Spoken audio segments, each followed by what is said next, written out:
Hello everyone, welcome back to the channel.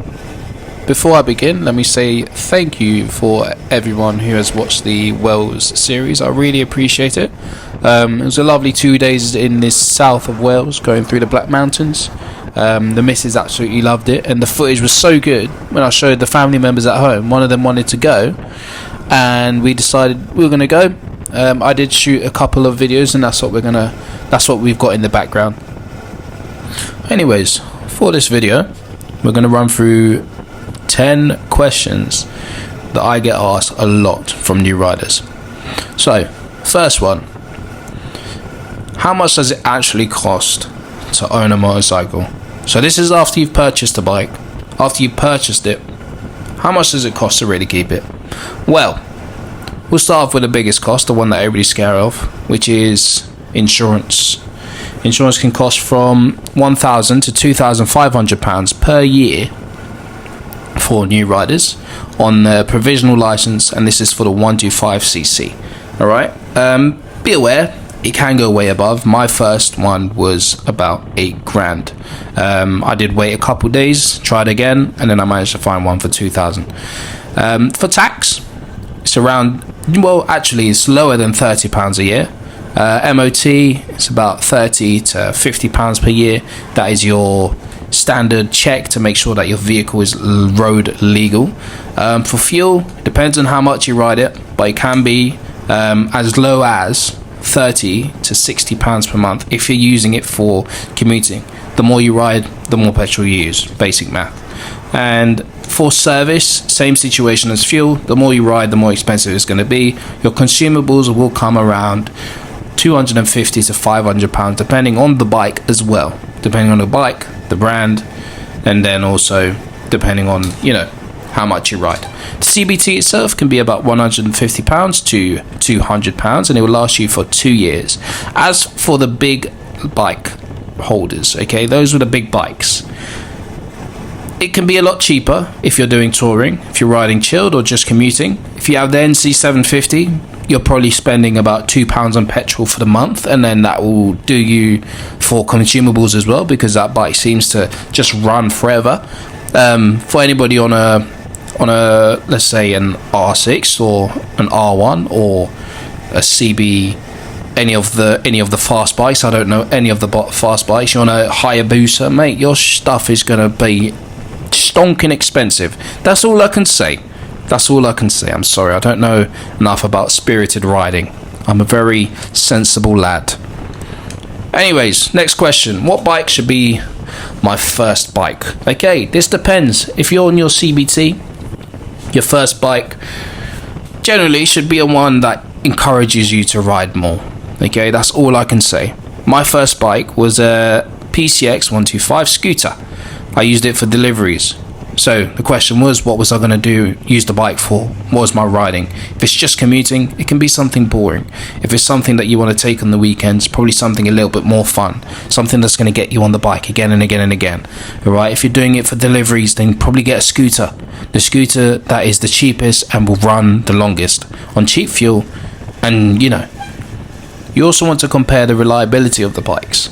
So, you may have two different bikes.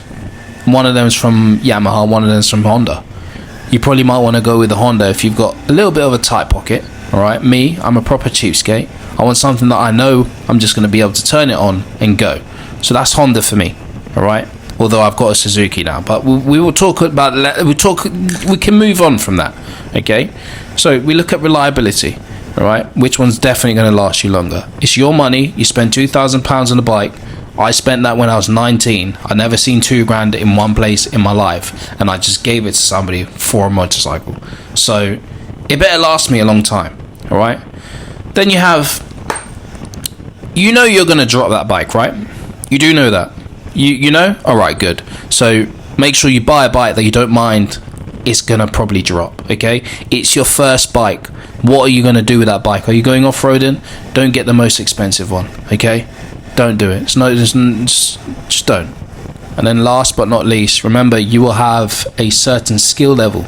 If you have a full license, it's your first time riding, first time on your big bike by yourself. Don't get the most powerful bike. Don't do that. Don't just go for the Hayabusa. Don't do that. Don't go for the Ninja H2. Don't do that. Yeah? Go for something that you can ride. That you can ride. It's going to install confidence in you. And there you go. For the 125 riders, again, go for a bike that you know you feel confident on. Something that's going to make you feel comfortable to ride more. Something that's going to make you want to ride more. Okay? The more you ride, the better your skill, and then you can probably handle something a lot better. Something I did forget to say is also the walk-away factor. Alright? When you park that bike up, are you going to turn around? Are you going to turn around and look at that bike and go, oh yeah, that's mine. That's my bike. Or are you just going to park the bike up, leave it off the stand, just chuck it on the floor, walk away, go to the shop, come back, pick it up off the floor and go? This is the question. You got to juggle all of these things, and this is where the sleepless nights come through. What bike should I get? Now we have weather. I love this one. I really do love this one. Fair weather riders, I have no respect for you. Literally none. Alright, let's move on. So, one day, there will be a time where you have to ride in the wet. You may have to ride in the snow, and you might have to ride in the wind. There will be a day where you do not have a choice. So when you do have the choice, it starts spitting a little bit. Stay on the bike. Don't get off. Get used to the bad weather. Get used to it. Learn how to handle the bike in the bad weather. Learn how to handle the bike when things unexpected happen. That's how you become a better rider. That's how you get more skill. Now, obviously, for the extremes, don't ride. Your life is worth a lot more than ego. Okay, I'll tell you a little story. When I was stuck in London, I needed to get back up to Loughborough. This is where my university was. I needed to get up there. Halfway through the ride, it's a 3-hour ride. Halfway through, I got stuck in a blizzard. I had to keep going. The road didn't get completely covered in ice. It didn't get completely covered in snow. But my visibility was low. I had to slow down, put on my high beams. I'm the only one on the road. Remember, you're on a CBT, you're not allowed on motorways, so you have to take the A5 all the way up. I'm the only one on the road in the middle of the night. Sometimes you don't have a choice. You just don't have a choice. So, riding in that bad weather previously, I knew what to do in that situation. Maybe that might be you one day. So when the weather turns, get yourself ready, brace, and ride through it. Become a better rider. Riding with a passenger. Riding with a pillion. Your passenger must wear a helmet, and they should be wearing protective clothing, although it is their choice, they can go in shorts. Be wary that this is live weight on the bike. Therefore, when you move, you may feel them push against you. You may turn to the left and feel them pushing to the right. Okay, this is what it is. It's live weight. Okay, be ready for that. The bike will feel top heavy. The bike will feel like the center of gravity is really high up. Be ready for, depending on the weight of the passenger, that makes a big difference on whether the bike is going to be maneuverable or less maneuverable. The handling of the bike is going to be completely different. The way you go into turns is going to have to change. Be ready that the ground clearance of the bike is going to be lower as well. Depending on what bike, some bikes have automatic preload adjustments. Other bikes need to be manually adjusted from underneath the bike with 2 spanners and whatever nonsense they have. No sudden movements when on the bike, especially when you have your pillion on the back. If you do something really quickly, they can't be ready to adjust. Okay, and a pillion cannot. They are able to, but they shouldn't fire the bike. Okay, so if you try and lean one way and they push the other way, you pull over and you have a little chat. All right, it's as simple as that. They will learn. I've taught my missus how to be a perfect pillion. She's an amazing pillion. I can ride as if there's nobody on the bike. It feels like there's nobody there now. With my mum as well, she was pretty jittery. Now Again, I've got that weightless feeling on the bike. Once you have that weightlessness on the bike, that's kind of how you know you can go for longer journeys, you can go a little bit faster, you can push a little bit more in the corners.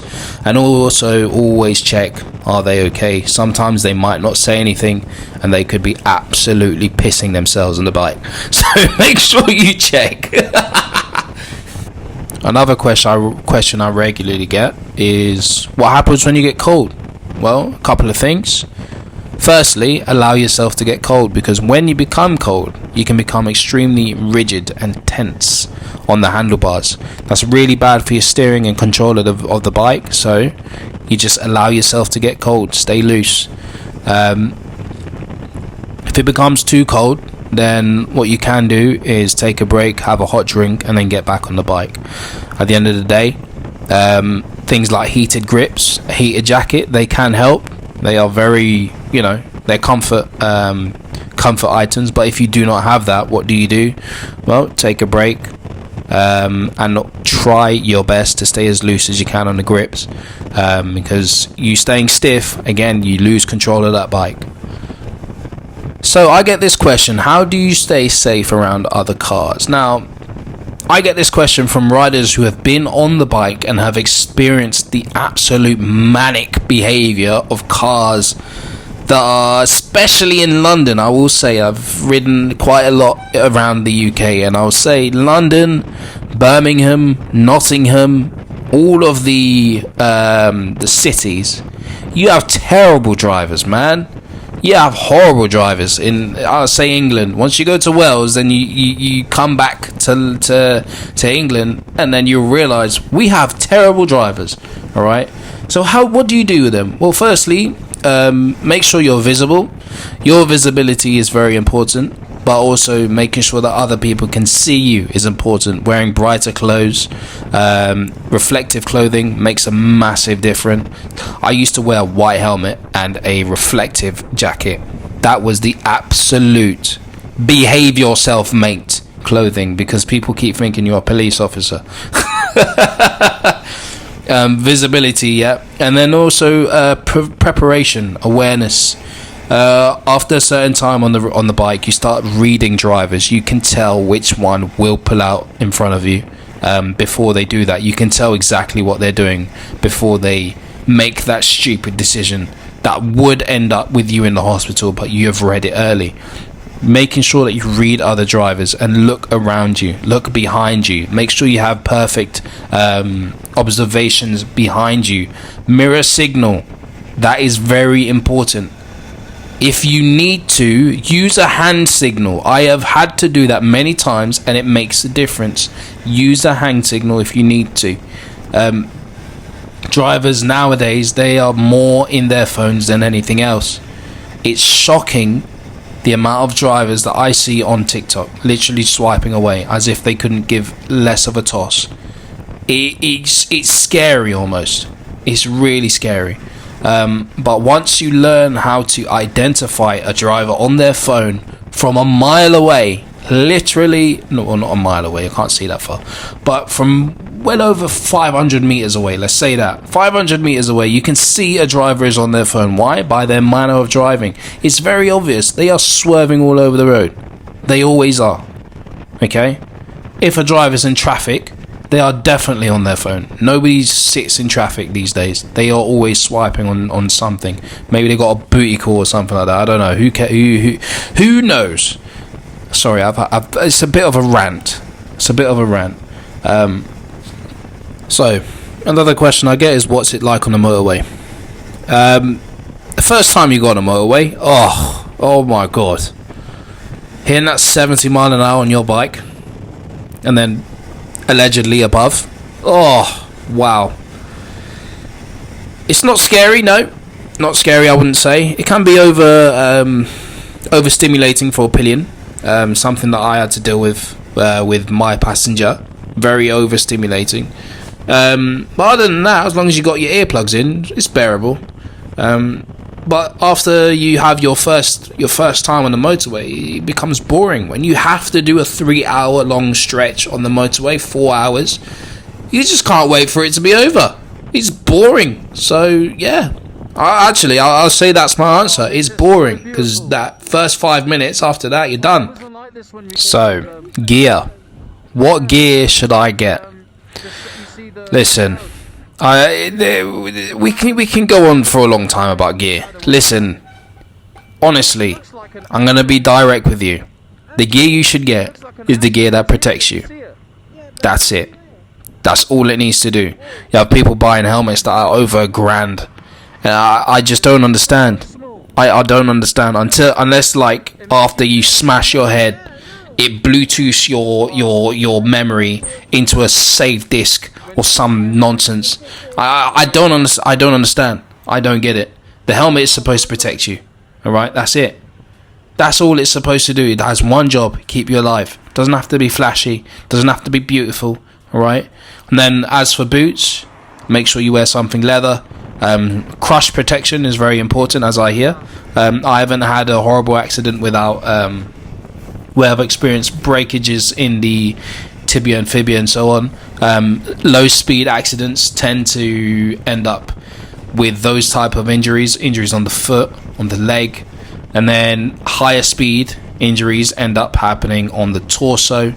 But once you get to those speeds, you want slide protection. You want to have something that can help you slide. So that's why they tell you to wear jeans on your CBT and test. Tough jeans, not those flexible ones from Primark. And then also gloves. Gloves are important. The first thing you put out when you fall on the floor is your hands. You don't want something that will grip the floor, because if it grips the floor, you will break your wrist. You need something that slides. Okay. And the last question that I have is, how do you find the good roads? How do I find the good roads? Well, I watch YouTube. I watch other riders. I see what they're riding, and then yeah, that's how I do it. If you're talking about good roads for off-road riding, then that's a different story. I use OS Maps, and OS Maps tells me everything I need to know, where to go. All of my my rides so far that had to do with green lanes, they've all been found on the OS Maps. So I'll leave you with a question, which is, what question would you have for somebody like myself? Okay, if you have any questions that weren't answered today, feel free to ask them in the comments. Either myself or somebody else who is looking at the comments can answer that question. I'm pretty sure I missed out quite a bit of stuff because I am not a genius. I know you guys think I am, thank you very much, but I am not. But until next time, this is Mr. Cash. If you enjoyed this video, please drop a like, comment and subscribe.